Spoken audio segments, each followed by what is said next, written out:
Let's be honest, start by recalling a specific feeling. You look at your calendar. There it is, a dinner plan, a party, a meetup you agreed to weeks ago, and suddenly you feel a knot of dread in your stomach. You start mentally rehearsing your excuses. Maybe I'm too tired. Yeah, I think I'm coming down with something or some. Work is piling up, and then the moment of truth. The plans get canceled, maybe by you, maybe by them. What is that sensation that washes over you? It's not disappointment, it's not sadness. It is a wave of pure physical bliss. It feels like taking off a heavy backpack you didn't realize you were wearing. You exhale. You're free. If your idea of a perfect Friday night isn't loud bass and crowded bars, but silence, comfortable clothes, and the luxury of not having to speak to a single soul, this video is for you. You've probably been called boring and passive, or asked the endless question, why don't you get out more? Today we're going to flip the script. We are breaking down the neuroscience and psychology of the homebody. You are about to discover that your desire to stay within your four walls isn't about avoiding life. It is a complex, evolutionary strategy for protecting your most valuable asset, your energy. You aren't hiding from the world, you just know exactly what it costs.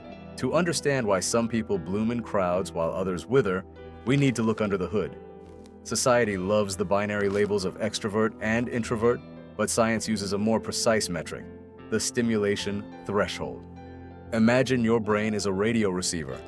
For extroverts, this receiver is set to low volume by default. To feel alive, to feel switched on, they need to crank that dial up. They crave external noise, flashing lights, risk, and social friction. Their fuel is dopamine, the molecule of anticipation and reward. Their nervous system demands huge hits of dopamine just to feel normal, but if you love staying home, your nervous system is wired differently. Your receiver is naturally set to high sensitivity. What is a fun party for someone else is a sensory tsunami for you. Loud music doesn't energize you, it depletes you. Small talk doesn't entertain you, it drains your battery like a background app you can't close. Psychologists refer to this as the theory of cortical arousal, popularized by Hans Eysenck. Essentially, your brain has a high baseline level of activity, even when you are resting. You process internal data constantly. You don't need external stimulation to wake up, you need peace to keep from burning out. Instead of dopamine, your system prefers a different neurotransmitter, acetylcholine. This is the chemical released when we are focused, calm, and safe. It powers deep thinking and reflection, and this isn't a weakness, it's simply a different type of engine. But let's go deeper. Beyond brain chemistry, there is a powerful psychological driver that tethers us to our homes. It's the need for control. The moment you step out your front door, you enter a zone of total unpredictability. The outside world is chaotic.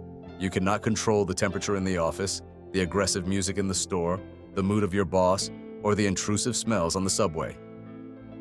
For a highly sensitive person, this constant stream of uncontrolled data is a source of chronic, low-level stress. Your brain is stuck in scanning mode, constantly processing threats and trying to predict the chaos. Home is the only place on Earth where the variables are known. You are the architect of this reality. You control the lighting, soft and warm, not harsh and fluorescent. You control the soundscape, you control the textures. For many homebodies, closing the front door is the physical act of switching the brain from survival mode to living mode. This isn't being difficult, it's it's mental ecology. In a world that demands a constant reaction from you, home is the only place that demands nothing. This sense of environmental control isn't a luxury. It is a prerequisite for your mental stability. There is a dangerous myth we need to dismantle, like the idea that when you stay home, you are doing nothing, that your life is on pause. This is perhaps the biggest lie of modern productivity culture. Let's look at the facts. History and modern neuroscience agree. Solitude is the catalyst for depth. When you are navigating a crowd, your brain is occupied with social survival. How do I look? Why, what should I say?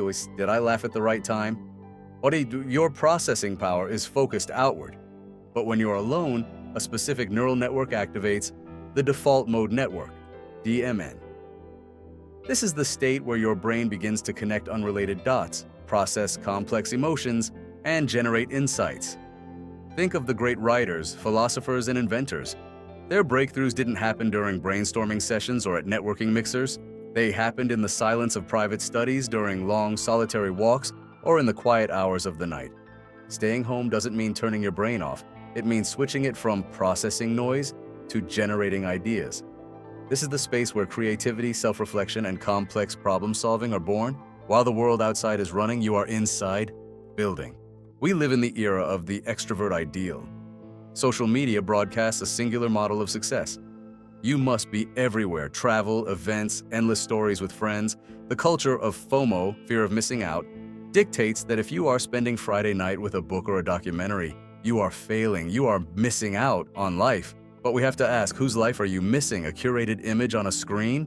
There is a growing counter-movement known as JOMO, the joy of missing out. This is the conscious pleasure of being exactly where you are. It's the relief of not being there. You aren't standing in line at a club. You aren't shouting over bad music. You aren't spending money to impress people you don't like. You have chosen yourself. That this is the highest form of self-sufficiency. It means you don't need an audience to feel valid. Society might call it boredom, but for you, it is freedom from performance. You don't have to wear the mask. You don't have to manage expectations. At home, you get to be exactly who you are, and for many, that is the most honest way to exist. However, as analysts, we must be honest about the nuance. There is a thin but critical line between solitude and isolation. You have to ask yourself the hard question: are you staying home to recharge, or are you staying home to hide? Healthy solitude is a choice. After a weekend at home, you feel restored, clear-headed, and ready to face the world again. It is a pit stop. But if your home becomes a bunker, if the thought of leaving the house triggers panic, if you are avoiding people out of shame or deep apathy, that is no longer restoration. That is avoidance. In that scenario, the walls that are meant to protect you start to close in. The home transforms from a fortress into a comfortable prison. Psychologists call this maladaptive behavior. If you feel that your reclusion is driven by fear of life rather than a love for peace, that is a signal you shouldn't ignore. But if your choice is conscious and brings you joy, do not let anyone guilt trip you into thinking you are broken. For the true homebody, life is not less than the life of the adventurer. It is just deeper. You are the masters of micro moments. You notice things that others rush past: the way the late afternoon light hits the rug, the specific aroma of fresh coffee in a silent kitchen, the feeling of clean sheets, the sound of rain against the glass. For you, these small things carry immense emotional weight. You live in high definition, sensing the nuances and the undertones of existence. Your superpower is self-containment. In a world that is desperately looking for entertainment outside, you carry an entire universe within yourself. If you found yourself nodding along during this video, hit that subscribe button. We are building a community for those who value depth over noise. In psychology, this is called low stimulation preference, and it's not a diagnosis, it's a personality type. If you are the person who swaps a loud party for a solo evening without a shred of regret, know this: you are not broken, you are just running on high-efficiency fuel. Tell me in the comments, is your home your fortress or your cave? How do you recharge? And in the next video, we're going to cover a topic that most people overlook: why quiet people often make the most dangerous and effective leaders in a crisis. You won't want to miss that. It will change how you view power.